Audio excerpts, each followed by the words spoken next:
राज्य मंत्रिमंडळाच्या बैठकीला सुरुवात झाली, मात्र या बैठकीला मंत्री नरहरी झिरवाळ हे गैरहजर आहेत। आजच्या मंत्रिमंडळ बैठकीत मंत्री झिरवाळ यांच्या व्हायरल व्हिडिओ प्रकरणावर काय चर्चा होते याकडे आता लक्ष लागलं आहे।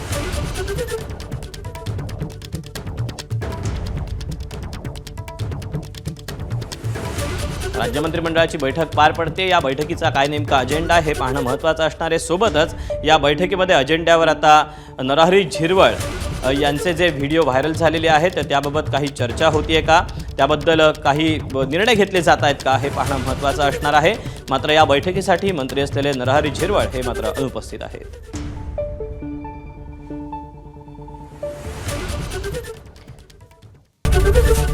एबीपी माझा, उघडा डोळे बघा नीट।